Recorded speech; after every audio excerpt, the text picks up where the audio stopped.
कहानी सुरक्षा की सीख। एक छोटे से कस्बे में रहने वाला 6 साल का आरव हर दिन पार्क में खेलने जाता था। उसकी मम्मी उसे हमेशा कहती थी, बेटा, अगर कभी कोई अनजान कुछ ज्यादा करीब आने की कोशिश करे तो तुरंत बताना। आरव हाँ में सिर तो हिला देता, पर वह ठीक से समझ नहीं पाता था कि कब और कैसे बताना है। एक दिन पार्क में लेडी पुलिस ऑफिसर सोनाली बच्चों को सुरक्षा के बारे में समझाने आई। उन्होंने सभी बच्चों को इकट्ठा किया और मुस्कुराते हुए बोली, आज हम सीखेंगे कि अपना ध्यान कैसे रखना है।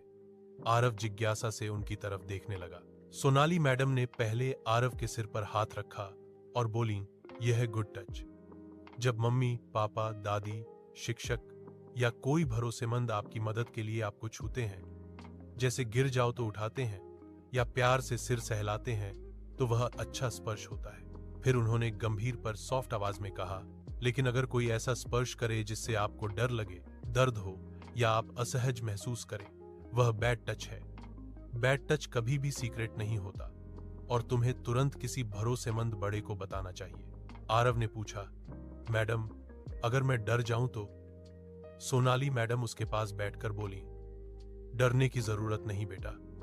3 बातें याद रखो। 1, नो जोर से कहना है।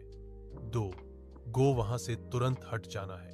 3, टेल किसी बड़े को तुरंत बताना है। आरव ने सिर हिलाया। अब बात उसे साफ साफ समझ आने लगी थी। सोनाली मैडम ने बच्चों को एक छोटी कविता। कहानी सुरक्षा की सीख। एक छोटे से कस्बे में रहने वाला 6 साल का आरव हर दिन पार्क में खेलने जाता था।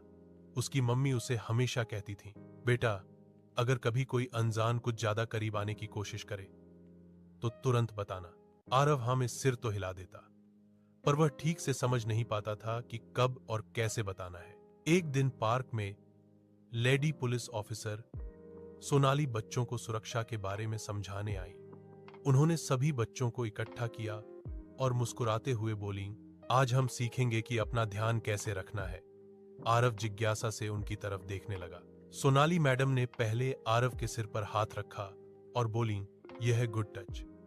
जब मम्मी, पापा, दादी, शिक्षक या कोई भरोसेमंद आपकी मदद के लिए आपको छूते हैं, जैसे गिर जाओ तो उठाते हैं या प्यार से सिर सहलाते हैं, तो वह अच्छा स्पर्श होता है। फिर उन्होंने गंभीर पर सॉफ्ट आवाज में कहा, लेकिन अगर कोई ऐसा स्पर्श करे जिससे आपको डर लगे, दर्द हो या आप असहज महसूस करें, वह बैड टच है। बैड टच कभी भी सीक्रेट नहीं होता और तुम्हें तुरंत किसी भरोसेमंद बड़े को बताना चाहिए। आरव ने पूछा,